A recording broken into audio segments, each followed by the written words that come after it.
Hey everyone, I'm Hector Mirai, and this is Faith and Fandom 180 on LTN Radio. So about a week before the Comic-Con I did this past weekend, I got a call from the show promoter asking me if I would mind doing a Geek Church service. When I said yes, of course, that's my bread and butter. They asked me to go ahead and make a graphic and send it over. I immediately did that. She said, great, we're going to promote it on social media and we're going to put it on all the stuff and we look forward to having you.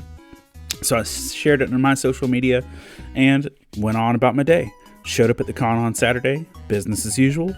Sunday morning came around, I went to set up for Geek Church, and on the panel schedule, it's not listed. I scrolled through their social media, they never posted it. They completely forgot that it was happening. And so I'm sitting there, nobody.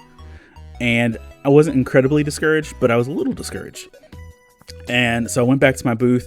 The show promoter runs over. Oh, I'm so sorry. I completely forgot. This is our fault. And she said, but there are two people that showed up for Geek Church because they saw my post.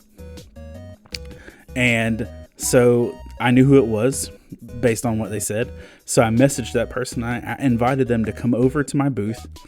And we did the whole church service, just the three of us sitting at my booth, them in the aisle, open Bible, talking about God's direction on our life and Pokemon Scarlet and Violet.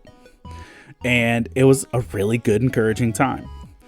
The artist that was next to me was like, didn't it feel a little weird just doing a church service with two people?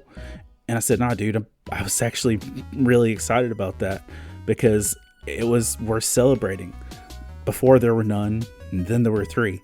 And Matthew 18:20 says, for where two or three are gathered together in my name, I am there in the midst of them. We get so caught up so often about how big of a crowd we draw, how big of a room, how big of an attendance, how big the numbers are, that literally it would be easy to look at that situation and be discouraged. But there, in the middle of a Comic-Con, were three people that just wanted to talk about Jesus. And with those three people, God was right there in the midst of it. I want to encourage you, don't worry about what else is missing if God is present in your life. Remember to catch Faith and Fandom 180 every Wednesday morning on the Back Row Morning Show only on LTN Radio. And if you'd like to learn more about Faith and Fandom, head over to faithandfandom.org where you can learn about our Comic-Con ministry, podcast, memes, apparel, and book series. You can even read new chapters before they make it to the next book. I'm Hector Mirai, and thank you for spending the last 180 seconds with me.